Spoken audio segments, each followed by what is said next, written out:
makes me wonder.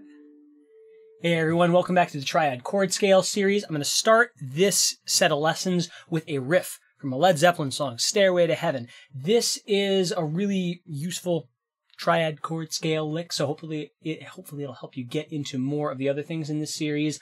Make sure you use the lesson navigator to find your way around this lesson and to find your way to the website, which has the tabs and extra lesson notes, all free stuff. Make sure you use it if you can. If you have other riffs you want to see, suggest them in the comments. Okay, I'm going to do more with the left hand than the right hand in this lesson. I'm going to kind of fake the right hand a bit because we're focused on the triads we're getting. Starts out with an A minor 7 chord. Take the pinky off, it's a little melodic note, and then you take a D. It's our first little triad lick right here, because regular D opens one of the triads we're using. But you start with the ring finger down, but your G and your E strings open, and you kind of bring them onto the strings. So that's the first interesting thing. Ready? Try playing with me once. 3, 4, down, down, up, down, down, down, D with the hammer. We're just going to do that a few times. 1, 2, 3, 4. Down, down, up, down, down, down, down, down, down, down, up, down, up, down, down, up, down. So that's the first basic idea that's interesting, is just see if you get that down and what that does for you. The next part we're going for is a lick way up here on the neck. Pointer finger is going to be on the 7th fret of the E string. Middle finger's on the 8th fret of the B string, and your ring finger's on the 9th fret of the G string. Makes a little diagonal line shape. That's an E minor chord right there. So it's going to go E minor, and then you're going to take it down to a D chord. Pointer finger goes down to the 5th fret of the E string. The pinky comes onto the 7th fret of the B string, and the ring finger's on the 7th fret of the G string. So it's this little L-shaped thing instead. This is your D chord. Then you slide that down 2 frets to a C chord, which is the same shape as the D. And finally, back up. See if you can toy through that with me a little bit. Here we go. It's the E minor first, then down to the D, then down to the C, up to the D. And that fits in a bit after the sequence that we did before. So it starts out the open D, and that does the A minor 7 again, the same way it did A minor 7 here, but here's the E minor. Down, down, down, down. So what I'm going to do is I'm going to play that through slowly a few times, and then you can join me, and then if you want to speed it up, use the little cog mechanical button down, I guess that away, to speed the video up, so you can get a little bit faster. So here we go. 1, 2, 3, 4. A minor 7, D with a hammer.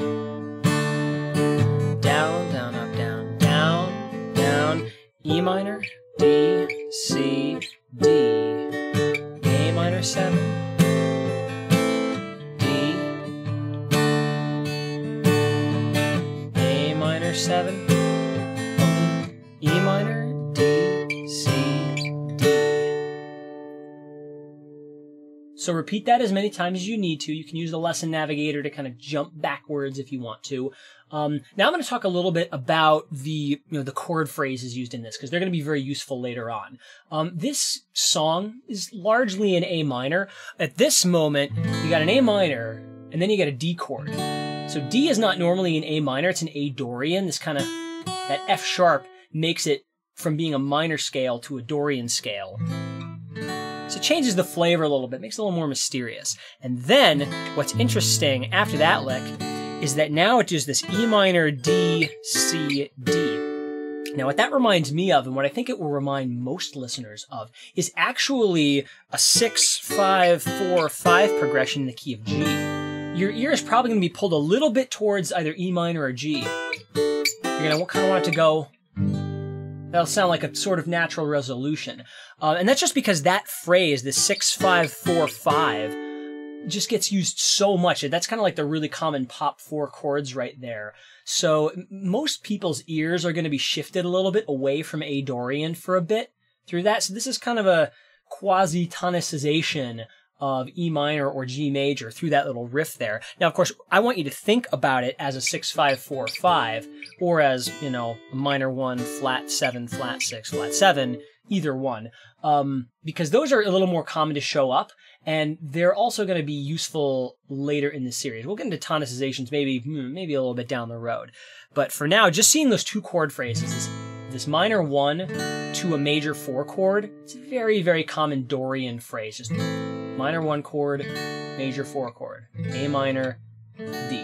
And then, if we kind of pretend it's E minor for a second, it's minor 1, flat 7, flat 6, flat 7, or if it's G major, it's 6, 5, 4, 5. You know, both very, very, very common chord phrases that are really, really handy in this type of stuff. In the pop raga stuff, we go into that a little bit more, so check out those lessons if you care to. If you're still digging this stuff, check out the chord scale lesson that extends off of this, and then the jams that go with it. All this stuff can be used in improvisation in a lot of fun ways. That's all the stuff we're going to get to as we keep going. So suggest more riffs if you want to hear it. If not, yeah, hope to see you in another lesson soon. Later, y'all.